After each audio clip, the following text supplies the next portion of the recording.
নমস্কার, আমি গুরুজি মাতৃসাধক উত্তম শাস্ত্রী বলছি। প্রথমে আমি প্রণাম জানাই পিতা স্বর্গ পিতা ধর্ম পিতাই পরমং তব পিতরি প্রীতিমা পণ্যে প্রিয়ন্ত সর্বদেবতা। প্রণাম জানাই জননী জন্মভূমিষ্ঠ স্বর্গাদপি গরিয়সী এবং প্রণাম জানাই ঠাকুর শ্রী শ্রী রামকৃষ্ণ পরমহংসদেবকে এবং প্রণাম জানাই বিশ্বজননী জয়তু মা সারদা দেবীকে। আজকে খুব ভালো লাগছে, আমার প্রোগ্রামটা সবাই দেখছে এবং আমার প্রোগ্রাম সবাই দেখে। আমার খুব আনন্দ সহকারে বলছি যে আমার প্রোগ্রামটার মাধ্যমে অনেকের কাছে এই বার্তাটা পৌঁছে গেছে বা যাচ্ছে।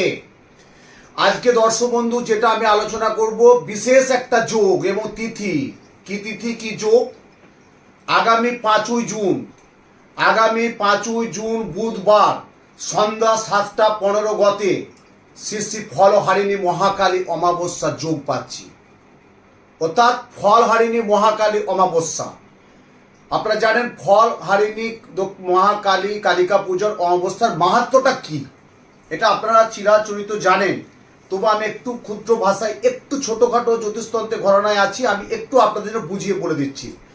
এই 5ই জুন সন্ধ্যা 7:15 গতে অমাবস্যা পড়ছে, ঠিক আছে? তাহলে আমার কাজটা কখন হবে? 5ই জুন বুধবার সন্ধ্যা 7:15 গতের পর অমাবস্যার যেটা যজ্ঞ বলি আমরা, যেটা আমরা ঘৃত বিল্লপত্র কাষ্ঠ দিয়ে যেটা আমরা যজ্ঞ হোমার দিয়ে যেটা যজ্ঞ করি। যজ্ঞ করি কেন? যজ্ঞ করলে কি হয় দেখুন, আমরা সাধারণ মানুষ কিছু না কিছু ভুল ভ্রান্তি পাপ করে থাকি। যজ্ঞের মাধ্যমে শিখার মাধ্যমে যদি আমরা সেই যজ্ঞটা যদি করতে পারি, আপনি সেই পাপ থেকে অনেকটা ভালো থাকবেন এবং আত্মাহুতি মানে আত্মা তো আহুতি দেওয়া যায় না, আত্মতুষ্টি থাকবেন, ভালো থাকবেন।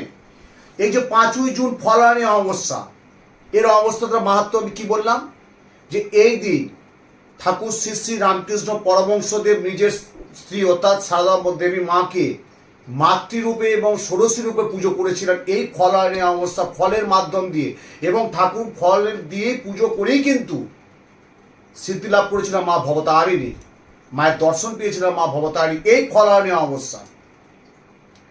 আপনারা জানেন এই গ্রামে গঞ্জে মফস্বলে প্রত্যেকে কিন্তু ফলহারিণী অমাবস্যা পুজোর একটা বিরাট মাহাত্ম্য আছে বা চালু আছে। এই ফলহারিণী অমাবস্যায় আমাকে অনেক বলেছে যে গুরুজি বা বাবা বা শাস্ত্রীজি, আমার তো একটা ফলহারিণী বাড়িতে পুজো করি বা একটা পাড়ায় পুজো আছে, ঠিক আছে তোমরা করো, কিন্তু ভুলেও কিন্তু এটা করবে না। ফলহারিণী অমাবস্যায় কিন্তু 7:15 পর মাছ মাংস ডিমটা খাবে না, নিরামিষ আহার করবে এবং মাকে ফল দিয়ে পুজো করবেন।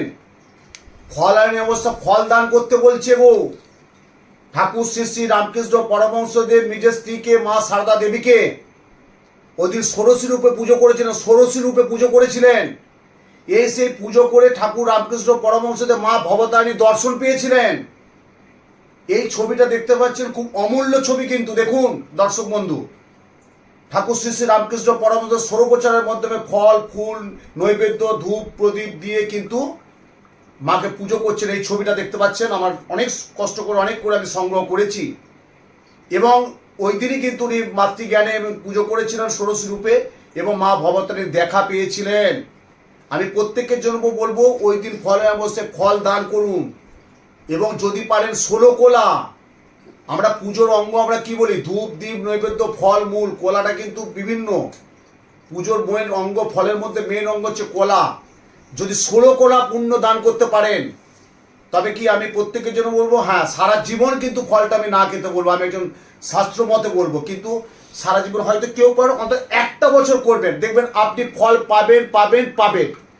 মনস্কামনা পূর্ণ করবেন মায়ের কাছে কালী মন্দিরে গিয়ে। কিন্তু এদিন কিন্তু দক্ষিণা কালী ফলহারিণী কালিকা পুজো অমাবস্যা মন্দিরে গিয়ে মনে মনে ঠাকুর মশাইকে দিয়ে নাম গোত্র দক্ষিণা দিয়ে আপনি মনে মনে কিন্তু যে মনস্কামনা পূর্ণ করবেন সেই মনস্কামনা আপনার পূর্ণ হবেই হবেই হবে। এবং ওই ফলটা বাড়ির মহিলাদের মায়েদের জন্য বলছি আপনারা করুন, পুরুষরাও করবেন অবশ্যই অবশ্যই করবেন, কিন্তু মায়েদের জন্য বলছি এই ফলহারিণী অমাবস্যা বিশেষ মাহাত্ম্য।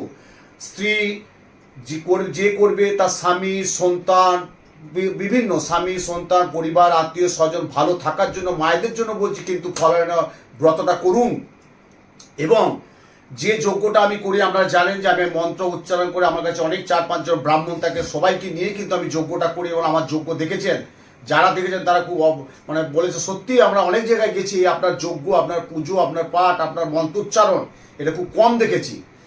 তা 5ই জুন বুধবার 7:15 গতে শ্রী শ্রী ফলহারিণী মহাকালী অমাবস্যার মোক্ষম যোগ। আমরা যে প্রতিটা অমাবস্যা পাই না, তার মধ্যে এটা কিন্তু ফলহারিণী অমাবস্যার বিশাল একটা মোক্ষম এবং গুরুত্বপূর্ণ যোগ বলি। বিশেষত যারা তন্ত্র দ্বারা কাজ করেন, তন্ত্রে যারা তন্ত্র জ্যোতিষতন্ত্রের ঘরানায় যারা আছেন, তাদের কিন্তু একটা মোক্ষম যোগ। এবারে আমি কি কি দোষ কাটাবো শুনুন। এই অমাবস্যায় দোষটা আপনারা কাটান। আপনারা তো জানেন না যে আমার দোষটা কি, তার জন্য একটু কষ্ট করে আপনাদেরকে বলি, একটু ফোন নাম্বারে বুকিংটা করে কিন্তু আসবেন। কারণ আপনি যে দোষটা কাটাবেন, আমি কিন্তু ওই দিন সকাল 11টায় বসবো। অমাবস্যার নিশিরাত তো সারা রাত আমি যজ্ঞ করবো। কিন্তু যারা সকালবেলা মাঙ্গলিক, বীজ যোগ, কালসর্প দোষ, অঙ্গারা যোগ, ক্রেমোদ্যম যোগ এবং যাদের ছন্ন ছাড়া যোগ, সেই দোষগুলো কিন্তু আমি সকালে কাটাবো। তারপর তারা কিন্তু আমার বাড়িতে পুজো আছে, যজ্ঞ আছে, প্রসাদ মায়ের ভোগ দর্শন করবে, তারপর ভোগ খাবেন, খেয়ে বাড়িতে যাবেন। আর যারা রাত্রে যজ্ঞ করাবেন তাদের জন্য রাত্রে যজ্ঞ করব। কেন? 7টা 15 নিশিরাত, অমাবস্যা মানে নিশিরাত। এবারে বলুন কালসর্প, যাদের ছকে কালসর্প আছে দেখবেন, কালসর্প কিন্তু কালকে খুব হরণ করে, মানে কালকে বিনাশ করতে হয়। কালসর্প মানে আপনি সুস্থ থাকবেন, ভালো থাকবেন, কিন্তু আপনি ভালো থাকতে পারবেন না, আপনি সুস্থ থাকতে পারবেন না, মানসিক অবসাদে ভুগবেন, কর্মের জায়গায় প্রচণ্ড প্রচণ্ড বাধা দেখা দেবে, ব্যবসায় সাফল্য পাবে না, দাম্পত্য জীবনে প্রচণ্ড গোলমাল দেবে। যাদের কালসর্প দোষ আছে খুব খারাপ, যাদের ছন্ন ছাড়া বলি না আমরা, কি একটা সাধারণ কথা কি বলি বলুন তো, তোর জীবনটা গেছে রে বাবা, 19-20 হয়ে গেল, একদম 9-6 হয়ে গেল। এই যে ছন্ন ছাড়া, বাড়িতে আছেন কিন্তু আপনার সুখ নেই, আপনার শান্তি নেই, আপনি সুস্থ আছেন কিন্তু আপনি মানসিক অবস্থাতে ভুগছেন, এই যে ছন্ন ছাড়া যোগটা, এটা কিন্তু কাটাতে হবে। আপনি বুঝবেন কি ছন্ন ছাড়া যোগ কোথায় থেকে সৃষ্টি হয়, বা বীজ যোগ। এই যে বীজ যোগটা আমি বলছি, যে বীজ যোগটা কোথা থেকে সৃষ্টি হয়, বীজ যোগটার কারণটা কি? শনি চন্দ্র যদি কারো একত্র থাকে তার বীজ যোগ।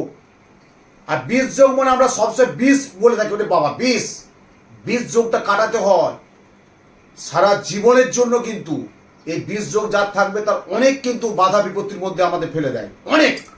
আপনি অর্থ উপার্জন করছেন, অর্থ রাখতে পারবেন না।